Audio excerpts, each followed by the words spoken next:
नमस्कार दोस्तों, मैं आपका अपने चैनल HVS स्टडीज़ में स्वागत करता हूं। इस वीडियो में आपके लिए 28 नवंबर 2021 का करंट अफेयर लेकर आ गया हूं। साथ में हम स्टैटिक जीके और रिलेटेड करंट अफेयर का रिवीजन करते हुए चलेंगे। अगर आप इस चैनल पर पहली बार आए हो तो आपसे अनुरोध है चैनल को सब्सक्राइब कर लीजिएगा।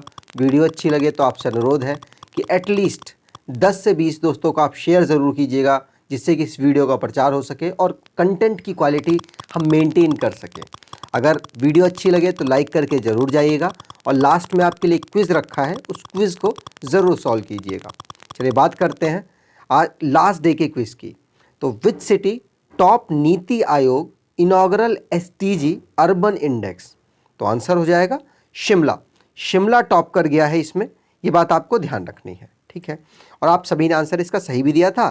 आज के पहले क्वेश्चन की बात करें तो which state will create first cyber tehsil of India?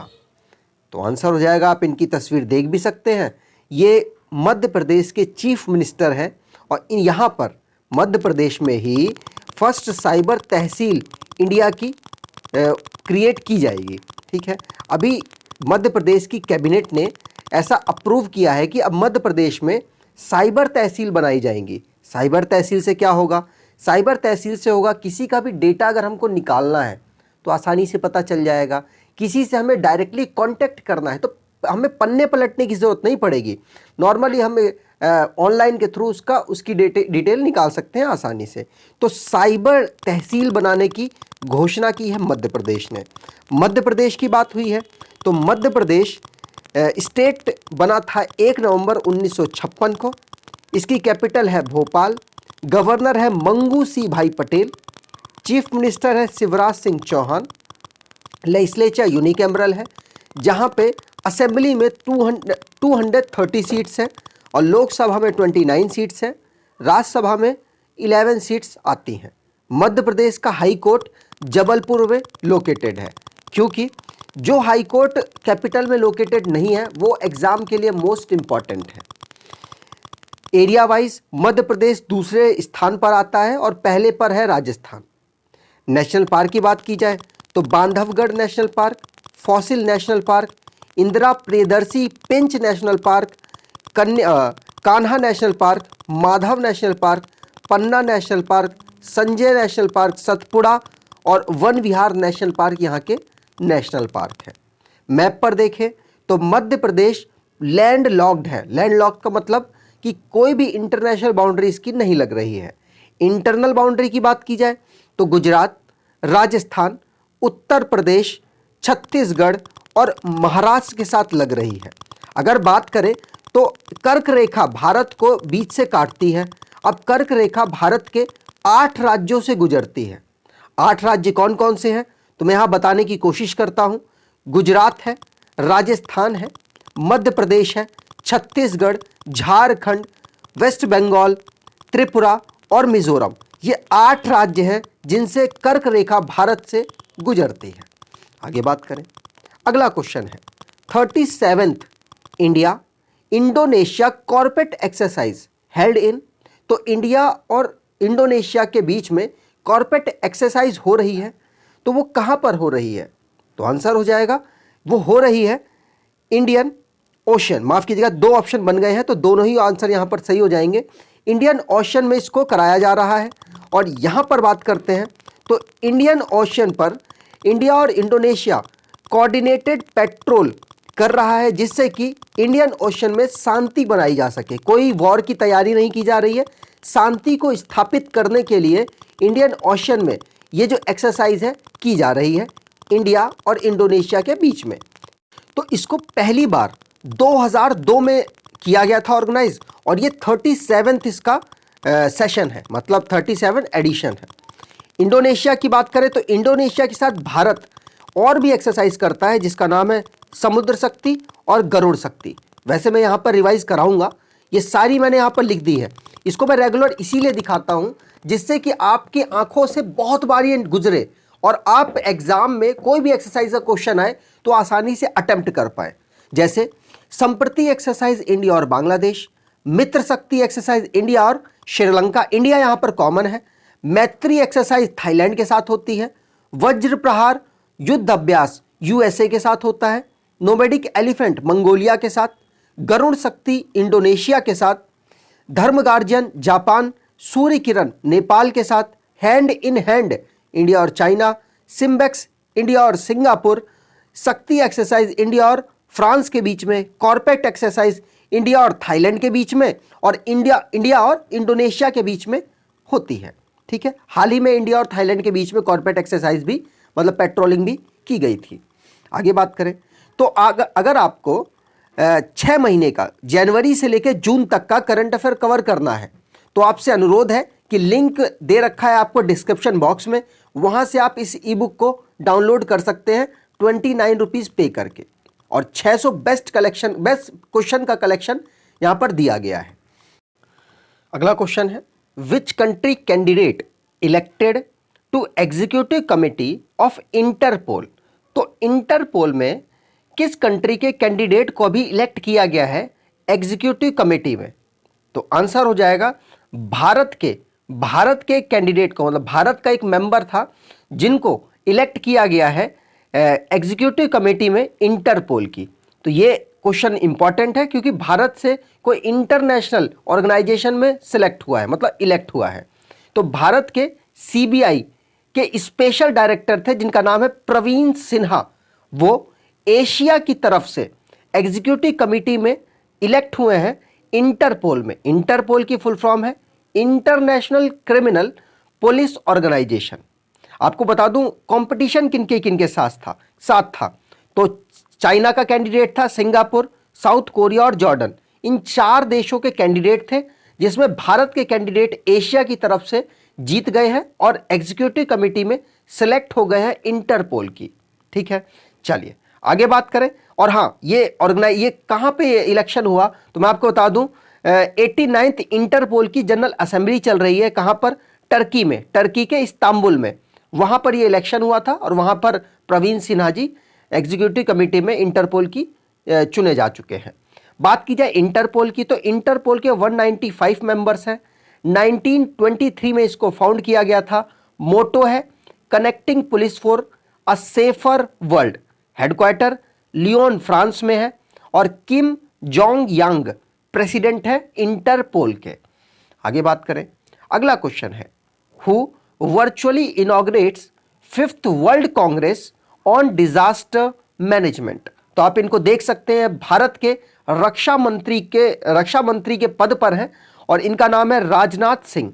इन्होंने 5वीं वर्ल्ड कांग्रेस डिजास्टर मैनेजमेंट की बैठक हो रही है उसमें वर्चुअली पार्टिसिपेट किया है और उसका इनॉग्रेशन भी किया है। ठीक है, यहां बात करें तो world Congress on disaster management, मतलब डिजास्टर मैनेजमेंट में दुनिया की कांग्रेस मतलब बैठक हुई है जो कि 5वां एडिशन है, जिसमें राजनाथ सिंह जी ने वर्चुअली पार्टिसिपेट किया है और इन्होंने ही इनॉग्रेशन भी किया है। यहां बात करें तो यूनियन डिफेंस मिनिस्टर है, मैंने आपको बता ही दिया।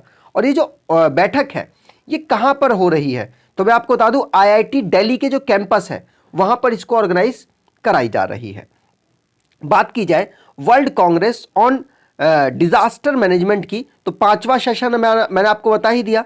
और इसकी थीम क्या थी, मतलब किस थीम के अंतर्गत इसको काम किया जा रहा है तो technology, finance, capacity for building resilience to disaster, मतलब डिजास्टर से रिलेटेड जितना भी हम बेहतर कर सकते हैं, डिजास्टर को रोकने या फिर डिजास्टर के अगेंस्ट हम जितना बेहतर कर सकते हैं इसमें डिस्कस किया गया है।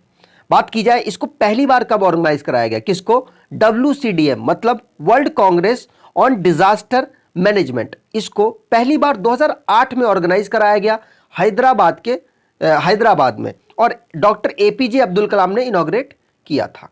आगे बात करते हैं, अगला क्वेश्चन है, celebrated national world organ day on, मतलब नेशनल ऑर्गन डे कब सेलिब्रेट होता है तो आंसर हो जाएगा 27 नवंबर को हर साल नेशनल ऑर्गन डे सेलिब्रेट किया जाता है। इसमें होता क्या है तो ऑर्गन को जो भी हमारे आफ्टर डेथ मतलब मरने के बाद हमारे ऑर्गन तो हमारे लिए किस काम के रहे, कोई काम के नहीं है, तो उनको डोनेट करने के लिए लोगों को अवेयरनेस फैलाने के लिए इस डे को मनाया जाता है जिससे कि वो मरने के बाद अपने ऑर्गन्स को ज़्यादा से ज़्यादा लोगों को डोनेट कर सके, जिससे जो जीवित व्यक्ति हैं उनको फ़ायदा मिल सके।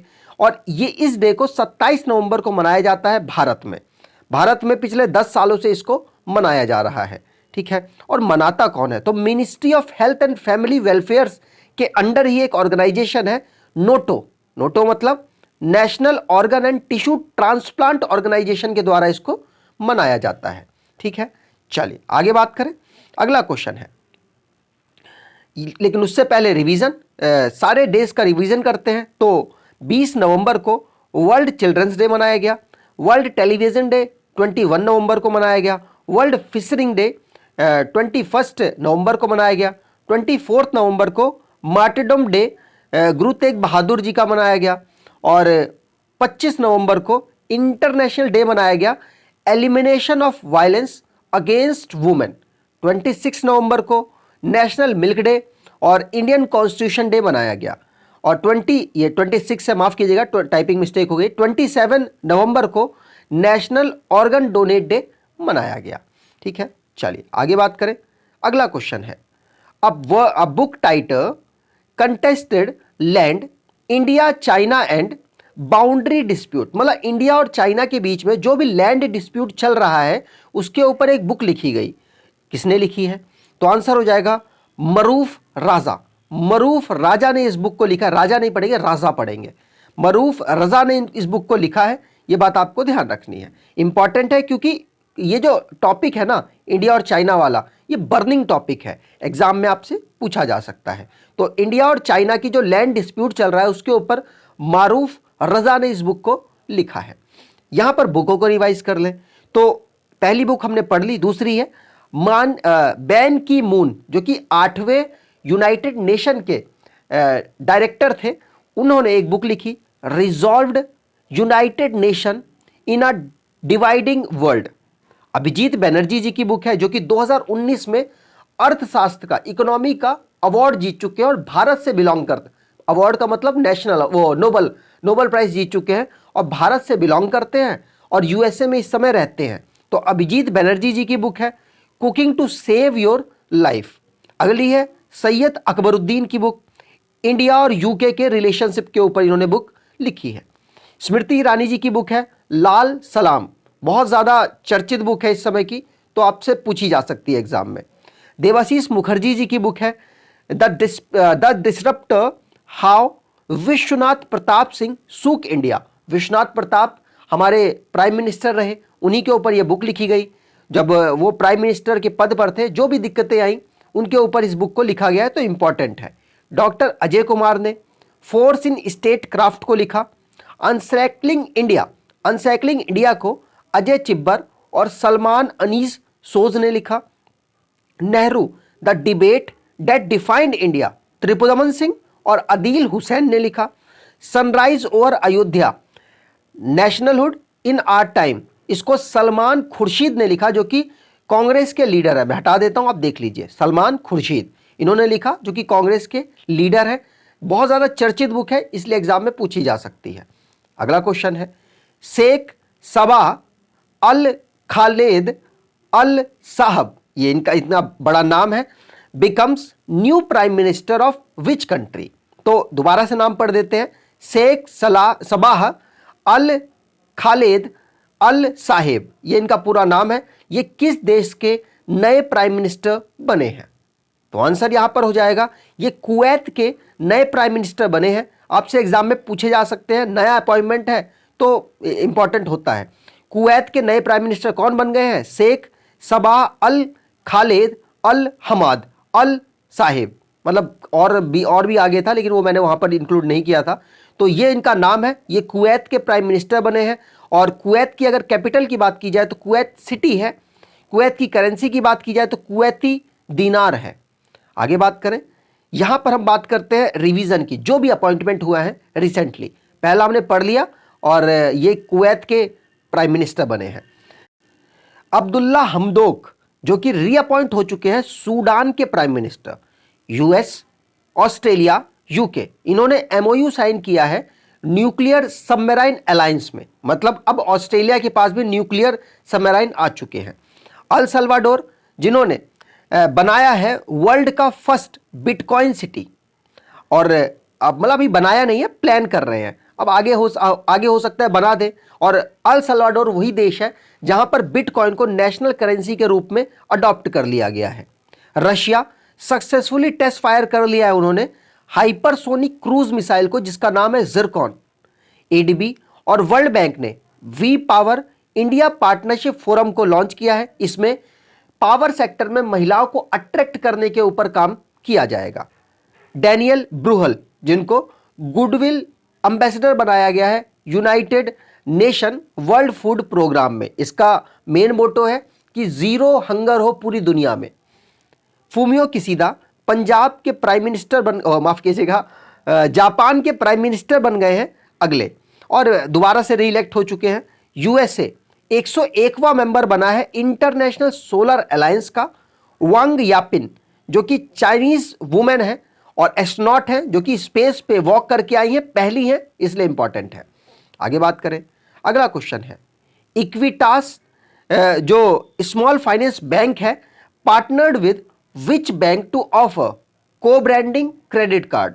तो आंसर हो जाएगा इक्विटास बैंक ने एचडीएफसी बैंक के साथ मिलकर एक क्रेडिट कार्ड निकालने वाला है। इसमें होगा क्या, तो इसमें बैंकिंग की जो सुविधाएं है ना, उसको आसानी से प्रोवाइड कराने की कोशिश की जाएगी। मतलब क्रेडिट कार्ड आप कितने से कितने लिमिट की कर सकते हैं, तो आपको बता दूं 25,000 से 2 लाख की अभी इन्होंने लिमिट रखी है। आगे चल के बढ़ाया घटा भी सकते हैं। अभी 25 से 2 लाख की लिमिट रखी है। बैंकिंग की जो सुविधाएं हैं उसको आसानी से प्रोवाइड कराने के लिए दोनों लोगों ने हाथ मिलाया है। दोनों लोगों मतलब दोनों बैंकों ने, इक्विटास स्मॉल फाइनेंस बैंक और एचडीएफसी बैंक।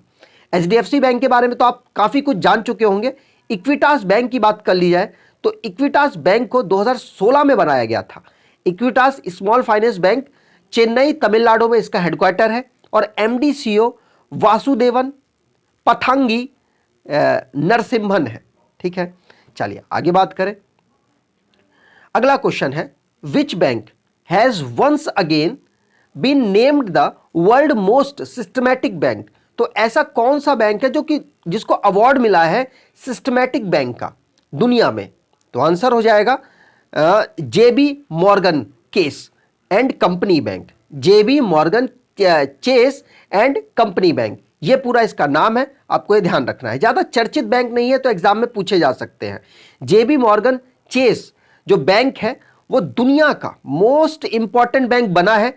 उसने बहुत बेहतरीन से अपने यहां पर कंट्रोल किया है जितनी भी बैंकिंग एक्टिविटीज है, इसके लिए इनको यह अवार्ड दिया गया है। दुनिया का बेस्ट बैंक इसको माना गया है, जो कि अपने आप पे रेगुलेशन बहुत अच्छा करता है। G20 के अकॉर्डिंग इसको सिलेक्ट किया गया है। वैसे G20 ने दुनिया के 30 मोस्ट सिस्टमैटिक बैंक को चुना है, जिसमें से टॉप पर कौन है, JP Morgan Chase and company bank. ठीक है, चलिए आज की क्विज की बात करें। What is new name of Indore railway station. तो इंदौर का जो एक रेलवे स्टेशन है उसका नया नाम क्या रखा गया है, आपको डिटेल में कमेंट बॉक्स में आंसर बताना है। अगर आपको वीडियो अच्छी लगी है तो आपसे अनुरोध है एटलीस्ट 10 से 20 दोस्तों को आप जरूर शेयर कीजिएगा, जिससे कि वीडियो बेहतर हो सके और क्वालिटी बढ़ाने के लिए हमारे ऊपर भी प्रेशर रहे। अगर आप इस चैनल पर पहली बार आए हो तो आपसे अनुरोध है चैनल को सब्सक्राइब कर लीजिएगा और वीडियो को लाइक करके जरूर जाइएगा। धन्यवाद।